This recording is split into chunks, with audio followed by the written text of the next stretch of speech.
Broken Oar. The waves of the Geofon sea rolled unnaturally, not like the surf of a beach, but in slanting walls that climbed over fields of sodden corn. Stalks sagged under the salt spray, lines of beans hung heavy from their staves, half drowned in brine. The sea itself seemed to crawl inland, consuming furrow and harvest alike, dragging them back into its gray embrace. The Acership's Nanfirth listed heavily, its flanks groaning as the waters pulled at it. Its upper decks, meant to stand high above the tides and bear crops safe from the sea's reach, now pitched low, threatening at any moment to founder. Knitworth's seas had many such Acerships, vast agronomic bastions, half barge, half ark, sustaining the world with crops, herds, and fungal caverns. Some drifted with the great currents, following the seasons, ever chasing the long half-year of light and avoiding the hungry dark of Laot Nit.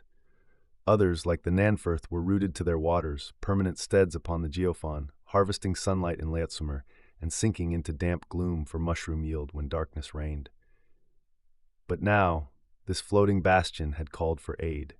Distress flares had risen green against the storm, power lost, hull groaning, decks taking on sea. By all rights, the Nanfirth should have been claimed by the waves already. Only the intervention of runesmith Torhairn had preserved it. The magos of war speaking to engines not his own, coaxing, pleading, forcing motive force back into stubborn machine spirits that had nearly yielded to the sea. Flotward Edric stood upon the pitching deck, his cloak plastered to his shoulders by sheets of rain. Behind him, the growl of thrusters filled the air as a dropship lifted away, spray whipping across the deck from its wake. His guard remained, a hand-picked cadre of void-armored warriors, their pauldrons black against the stormlight, accompanied by a squad of the 3rd Company, bolters mag-locked across their chests. The runes of Torhairn's last transmission still glowed on Edric's wrist slate. His words had been precise, not mechanical, not chance. Something moves beneath. That was enough. Edric narrowed his eyes as he looked across the sea. The horizon was a haze of rolling dark, thunderheads pressed low, lightning arcing white across the sky. Yet it was not the storm that disturbed him. It was the way the waves moved around the platform. Not against it, but circling, as if something vast below was turning in slow, deliberate revolutions. He spat the salt from his lips. "This is no simple storm," he growled. Edric flexed his gauntleted fingers, water dripping from the knuckles as he looked up along the broken deck. The higher portions of the Nanfirth jutted above the swell, battered but still afloat. No evacuation had yet been called, though an ironclad sat squat in the gray water just beyond the hull, its guns tracking the storm as if the sea itself were an enemy to be warded. Along the tilted railings he spotted the Navis Wellmere Wigathane standing watch, his tall frame wrapped in sea cloak, augmetic eyes glimmering faintly as he studied the stricken vessel. Wellmere leaned on the soaked ironwood balustrade with something like fascination, his gaze fixed on the ruin of a platform that by all rights should already have been pulled under. Edric's own eyes tracked inland across the slope of the farming deck. The Nanfirth was a small hold compared to its sisters, no great sea bastion bristling with engines and silos, but a simple stead. At its heart stood a village no larger than a hamlet, low thatched houses blackened by salt, narrow lanes half flooded, smoke gutters hanging limp in the rain.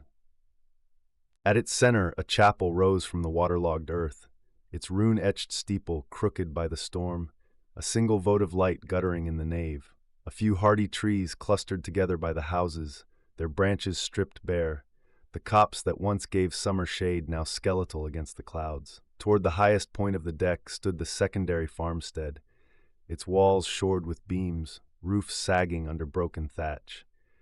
There, the agricultural titans, the great Heafadtredas, had been laid down on their sides.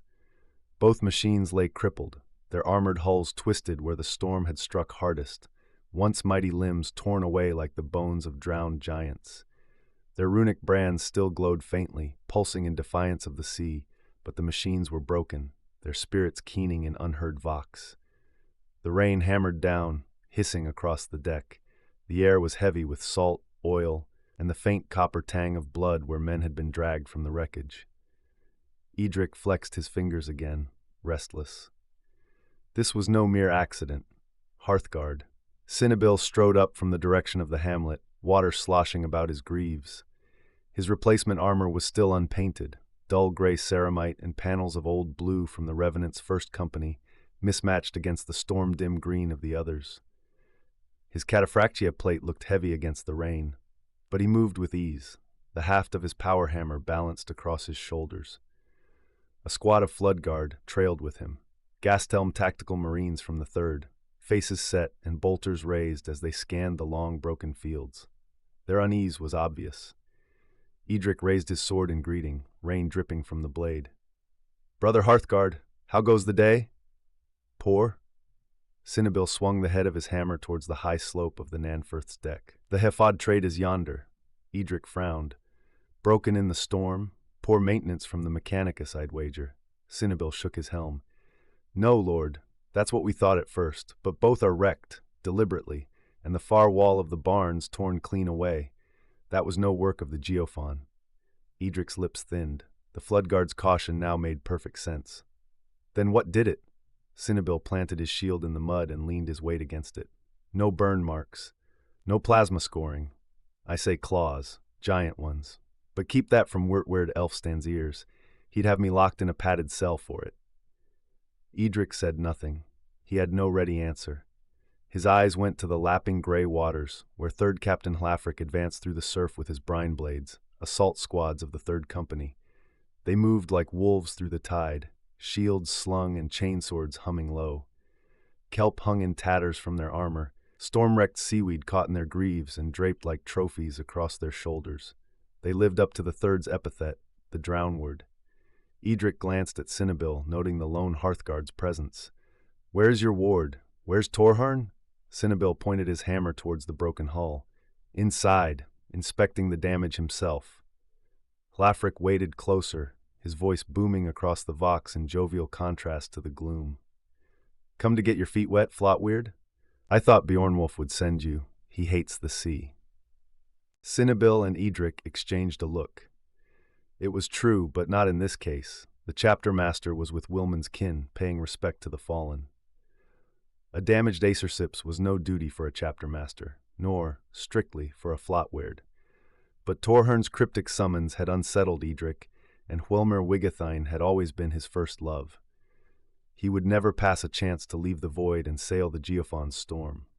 Hlafric was nearer now, his brine blades with him, and though their gait was confident, their faces were grim. These were warriors accustomed to sea wrecks, to sunken hatches and drowned hulls, but even they looked wary. "Report on the damage," Edric said. "Motive force oars failed? Poor upkeep? A strong wave, perhaps?" Hlafric shook his head, helm removed, pale face slick with rain. "No, the base of all 3 oar piers are gone, sheared clean through, like they were cut." Edric stared at him. "Those grav pylons are 20 feet thick, copper and steel. What could do that?" "Volkite?" Cinnabil suggested. "Underwater?" Hlafric countered.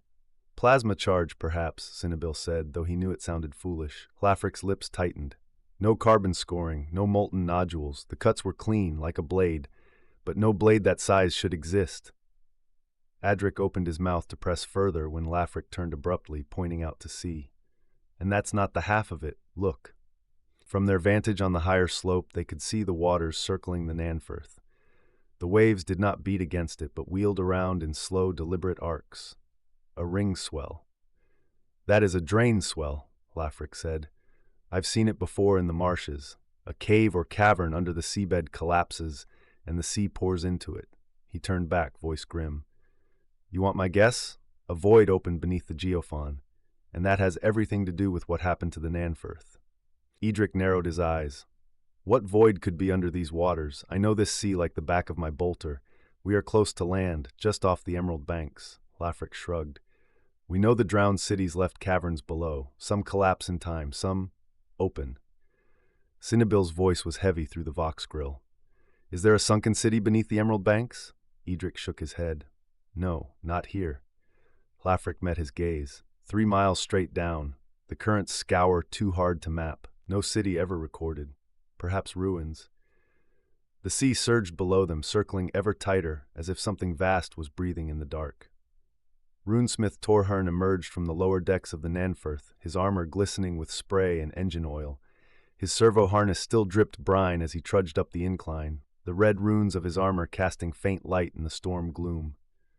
"My lord Flot Weird," he rumbled, Vox grill crackling. "I have the pumps running and counterballast set. But with 3 motive force oars gone, the Acer ships will sit too low in the water. It is not seaworthy. I suggest towing her to Broadmouthie port for repairs." Edric frowned, watching the storm clouds rolling in across the horizon. "Not Wisear?" Torhern shook his head, droplets flying from the tips of his mechadendrites.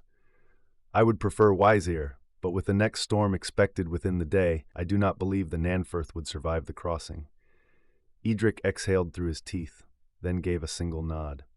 "Broadmouthie, then. Better to save her than lose her entire." He paused, then fixed Torhern with a sharp look. "Tell me, runesmith, have you any idea what happened here?" Torhern hesitated. His heavy gauntlet reached into a satchel at his waist, and he withdrew a fragment of dull gray metal, slick with seawater. It was half a globe, its edge unnaturally smooth, gleaming even in the stormlight. "This," he said, holding it up for all to see, "is a bearing mount from one of the motive force generators. It is forged from nano-layered ferrite, stronger than adamantine, harder than diamond." He turned it in his palm. The sundered edge caught the lightning. "It should be a perfect sphere. Instead, it is cut in twain, not cracked, not fractured, sliced clean through." Edric's face darkened. "By what?" Torhern shook his head. "I know of nothing in the Mechanicus arsenal that could do this. Not plasma, not volkite, not fusion or las, and certainly not 20 feet below the waterline." The flood guards stirred uneasily, their bolters shifting in their hands. Even Hlafric's brine blades, hardened to the sea's dangers, stood silent. Edric looked out again to the circling swell that churned around the Nanfirth. The waves rolled endlessly, as if something vast was turning beneath. "Then it is not storm work," he said softly. "No, lord," Torhern replied. His vox crackled like distant thunder. "Something else came for the Nanfirth." Edric pondered the situation, flexing his hand on the hilt of his sword. Storms he understood, tides he knew like the lines of his palm. But this was different, an enigma, and until solved it threatened not only the Nanfirth but every Acersips that plied the Geofon seas. He wondered what Bjornwolf would do, but found no easy answer. At last he turned to the others. "Your counsel." Torhern was first to speak. His vox grill crackled as he lifted the sundered bearing mount. The rain slid down its bisected face like tears. "We must locate the source. This is vital to the Mechanicus. Imagine what we might accomplish with such a device, a force that can cut this," he shook the orb, "cleaner than any plasma torch. Knowledge of this belongs to Mars." Hlafric frowned, glancing at his brine blades. The assault marines were uneasy, but none spoke against their runesmith. The captain gave a reluctant nod. "The runesmith is right. We must seek the truth of it. If we do not, then the fleet itself may fall prey to the same fate." They all turned their eyes to Cinnabil. The Hearthguard rested both hands on the head of his hammer and let the silence hang before answering. "Evacuate Nitwirtha. Glass the planet from orbit. Then find some nameless rock beyond the rust belt and hide there until whatever claws the seabed loses interest." The flood guard shifted, and even Edric caught the corners of a few lips twitching. Laughter bubbled in their throats but never fully escaped, the humor of warriors facing the unknown. Edric's own face remained grim. He looked out to the gray swell and saw it fading, the circling motion of the sea settling back into the endless surge of the Geofon. "The drain swell is gone," he said. "We should begin a search pattern. Send servitors in a bathyscapium to sound the depths. At least we can see what lies on the sea floor and where all that water fell." Torhern's red eyes glowed. "Perhaps, but remember, we have no proof that what wrought this remained here. Whatever cut this metal could have moved on." Hlafric exhaled through his nose and folded his arms. "True enough, but the void beneath us is real. We can at least chart that. No swell of this size comes without a cavity to swallow it." Rain lashed the deck. The 3 warriors stood in silence, listening to the hiss of the storm and the groan of the Nanfirth beneath their boots, each contemplating the unseen abyss below. The ironclad Seolhir cauldron had carried a bathyscapium in its lower deck cradle, and it took little time to ready it for launch. Hlafric oversaw the evacuation of the Nanfirth civilians, shuttles ferrying them away in cautious silence. His brine blades secured the perimeter of the platform with grim efficiency, while Edric, Torharn, and Cinnabil waited with the ironclad's shipmaster. Godbert was his name, a lean, dry man with the thin lips and weary eyes of one born to endless void duty.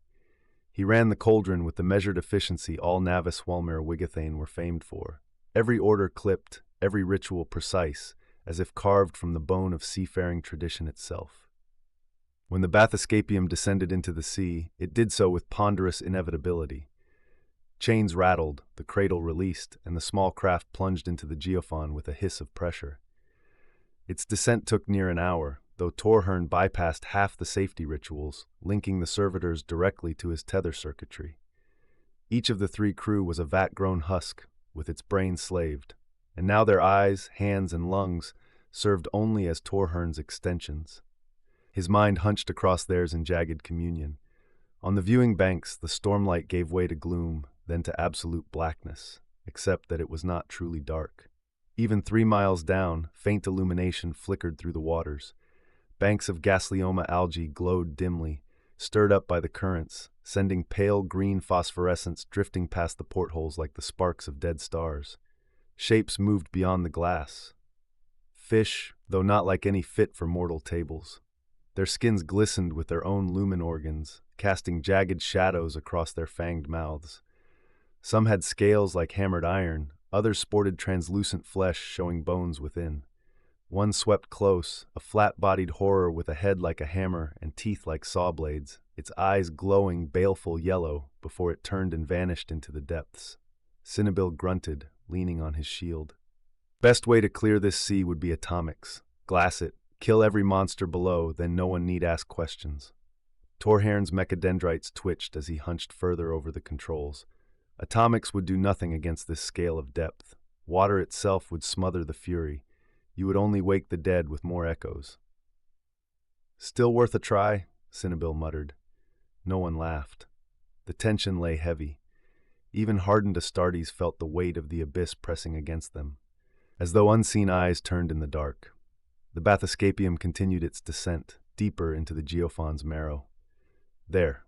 A haze of light bled across the seabed, faint at first and then gathering like dawn. But this was no ghost-pale gleam of Gaslioma. This was emerald, rich, cold, and unnatural. It spread across the silt in shifting curtains, painting the deep in alien green. "Well," said Edric, lips curling as he leaned over the image relays. "Now we know how the Emerald Sea earned its name." Torhern bent closer, augmetic lenses whirring as he magnified the feed. His mechadendrites twitched with suppressed excitement. A memory passed down through generations, rendered literal truth. Fascinating. The Bathyscapium drifted lower. Out of the murk came a rock face, fresh collapse evident in its jagged lines. Beneath the fallen stone, a structure was revealed. Carved, deliberate, impossible. The green glow bled from within its seams. Techno-archaeologist Vane Kelev is going to love this, Cinnabil muttered. His tone was dry, but even he leaned forward to see better. Torhern's vox crackled. Look at the surface. Cut stone, but not Wirthen, not of any human hand. And the glow, he broke off as the light was briefly eclipsed. A darker shape filled the aperture, metallic, immense, wedged against the structure. The servitors maneuvered the Bathyscapium closer, and the outlines resolved. "It looks like a doorway," Torhern said slowly. "Perhaps the light comes from some machine within the mountain. Something is jammed in the aperture, blocking it." Edric grinned like a wolf. "I can tell you exactly what it is. That's a glassine plate from a macro cannon, and I can tell you where it came from. That's wreckage from the Swale Wesax. She went down in the Geofon during the demon incursion." The others studied the images. Scattered across the seabed, other familiar fragments appeared. Twisted hull sections, bent gun housings, shattered vox arrays. "It must have struck the cliff when it fell," Edric continued. "The impact weakened it.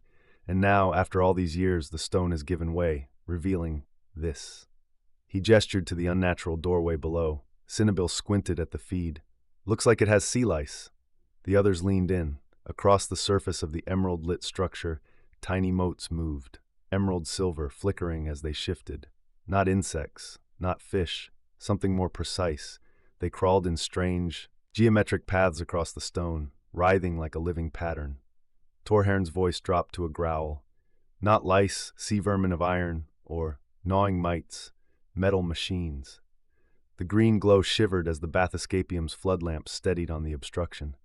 The glassine plate of a macro cannon, wedged in the aperture like the tooth of a kraken, was crawling with the silver emerald motes. At first they moved like sea lice, but the longer they watched, the more deliberate the motion seemed. They were not feeding at random. They traced angles, curves, geometry etched with unnatural patience. The patterns converged on the plate's fractured edges. The picked feed magnified. Tiny limbs moved with perfect symmetry. Trails of sparks fell into the water. "They're carving it," Edric breathed. The image zoomed further. The glassine plate was being dissected, not gnawed, not eroded, but parted in immaculate cuts. Metal that should have resisted siege cannonry was sliced away as if it were parchment. "That explains the Nanfirth," Lafric muttered. "Those things, they sheared the motive ores clean." "What power?" Torhern rasped. His mechadendrites clicked, straining at the tether. "We must catch one. We must." Before they could respond, the plate shifted. A line of light appeared across its face as the swarm completed its work. The slab drifted free, weightless in the abyss, and then dropped into the aperture. Water poured in after it, dragging mud and wreckage in a swirling torrent. "Pull out!" Edric barked. The servitor pilots obeyed, but too late. The bathyscapium was seized in the flow, pulled with crushing force through the emerald-lit doorway. The picked feed stuttered, flickering before stabilizing. For a heartbeat, the bridge crew saw green stone rush past. Then, the bathyscapium rolled onto a barren surface. Just a few inches of brackish water pooled across it. Fish carcasses lay strewn, burst open from pressure change.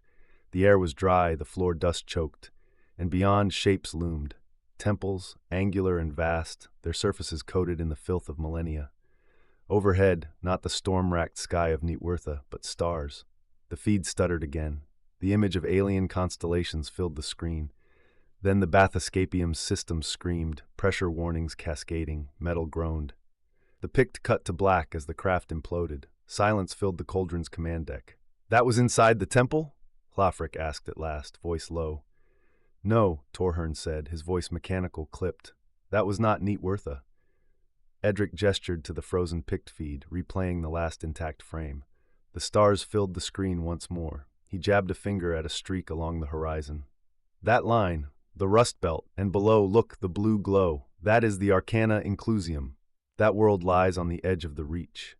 Torhern's vox cracked, almost a gasp. "No, not mere void space, not translation. He paused, mechadendrites twitching with awe and dread. "That is an Eisenstein-Rossen bridge, a stable wormhole." "Well, we know two things," said Edric, his eyes still fixed on the frozen picked feed. "I'm not going to like either, am I?" Cinnabo rumbled, resting both hands on his hammer. "One, we finally know where the Geofon sea came from." Edric turned, face grim. "And two, we're about to be sucked through that wormhole with it." Before either could reply, Shipmaster Godbert re-entered the chamber. His expression was pale, his voice tight with dread. "The swell is returning." The room was silent for a heartbeat. Edric's knuckles tightened on the edge of the hololithic table. "How long do we have, Runesmith? How long before this hole swallows us all?" Torhern did not answer at once. His mechadendrites twitched restlessly, eyes fixed on the flickering runes. For a moment, the fire in him seemed to gutter out, leaving only a weary machine priest forced to speak truth he would rather deny. "At 3 miles down," he said at last, vox grill heavy, "the pressure of the Geofon is over 400 atmospheres. That mass of water is forcing the mantle beneath Neatwertha into equilibrium. It is why this world is geologically quiet when it should not be." His voice lowered, a hiss of static. "With that pressure relieved, even by a fraction, the mantle will shift. Volcanic rifts, seismic collapse, the islands will sink into the sea before the sea itself vanishes. Neatwertha would tear itself apart." The silence was broken only by the hiss of rain on the deck plates. Edric swallowed, throat tight. "How long?" Torhern's augmetic lenses refocused, showing none of the emotion in his words. "Given the flow already observed, the destabilization has begun. Any delay could be catastrophic. We are not talking years or months. Perhaps days, perhaps less." The words landed like a hammer blow. Even the brine blades shifted uneasily at the thought of their island home sliding beneath the Geofon. Torhern lowered the broken ferrite sphere onto the table, its cut surface gleaming like judgment. His mechadendrites coiled around him, restless, as he intoned the figures with the rhythm of catechism. At 3 miles depth, the sea bears down with 430 atmospheres of weight. That is 6,000 pounds of force on every square inch of matter. The Nanferth's ore mounts failed because 20 feet of nanoferrite faced a pressure equivalent to 20 million tons and was cut as though by silk. He tapped a rune on the display. The hololithic projection of Nitwirtha rotated, its oceans shaded in pale green. Streams of numerals bled down its surface. Through the aperture, at current flow, 9 cubic miles of ocean are vanishing each day.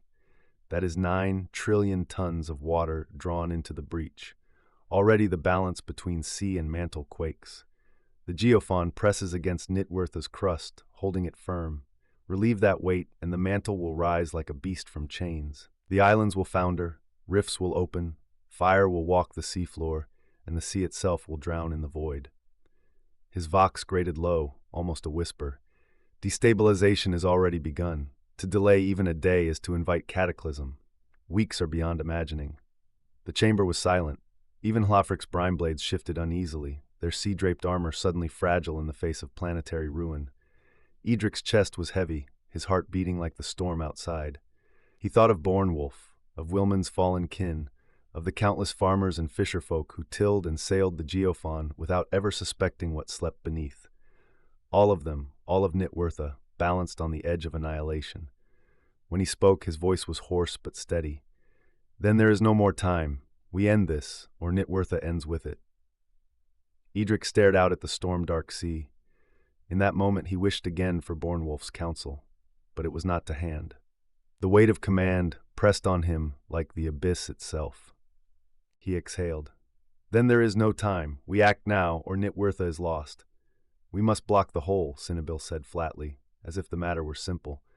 Torhern's mechadendrites twitched, his vox grill crackling as he spoke. Impossible. Those metal vermin will carve through anything we drop into it.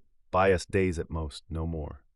Then we destroy it, Cinnabil said, with the finality of a man who had run out of patience. Destroy? Torhern almost hissed the word. You do not understand, warrior. This is no mere relic. This is the dream of the Mechanicus made real, a stable bridge. We have hunted whispers of such since before the Forge Fathers drew breath, and now you would smash it like a barn door? Edric cut across him, voice sharp. No, runesmith, we cannot leave it open. That gate must be closed, or it will swallow the sea, the islands, perhaps the world entire.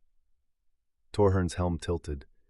You spoke yourself. Atomics will not suffice. The water smothers their fury.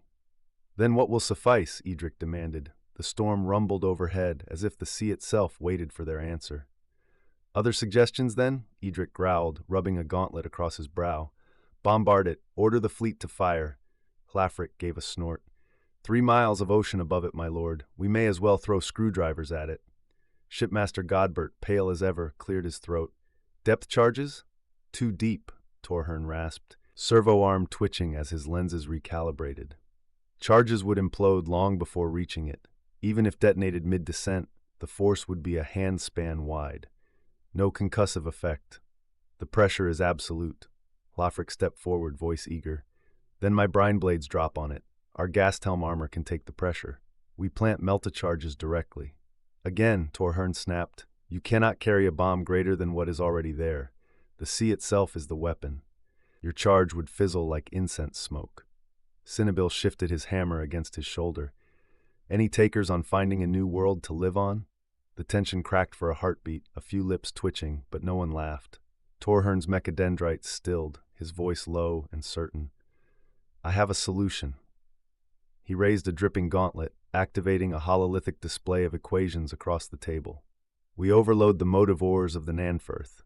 At full gravitic inversion, at that depth, the collapse would generate a singularity, a limited singularity event. The gate would be unmade. Silence followed. Only the storm's hiss against the iron bulkhead answered. Black hole? Cinnabil said at last, tone flat as stone. He glanced sidelong at Hlafric. Fancy going halves on a shuttle, brother? I hear Castell is hiring guards. Good coin, warm skies. Hlafric smirked without mirth. Might even get a decent drink. But Edric did not smile. He studied the runes as the numbers resolved in his mind. The runesmith was correct. The plan would work. Yet one problem gnawed at him like acid. The metal lice. His voice was harsh, clipped. They tore at the Nanfirth already. They detected the gravitic fields. They knew it was a threat. If we sink her, they will attack before she reaches the gate. They are intelligent. Most likely a servitor defense protocol, Torhairn admitted, lenses whirring. A system meant to protect the aperture from intrusion. Cinnabil exhaled through his vox, a long, weary sigh. Then we need a diversion. We use the sealhair cauldron as bait. Rig a gravity field generator on her hull. The lice swarm to us, thinking the threat lies here. Meanwhile, the Nanfirth sinks silent, her oars shut down. Only problem is, he planted his shield point first against the deck. Someone still has to activate the engines when she reaches the gate. They all looked at him. For once, the Hearthguard was right. Godbert swallowed. Anyone who goes down would be killed in the blast. No, Torhairn corrected. His vox rasped, cold but steady. One need only be clear by 100 yards. The water pressure will consume the singularity, survivable if one is swift. A silence heavier than the sea itself filled the chamber. Edric closed his eyes for a moment. He was Flotward, second only to Beornwulf.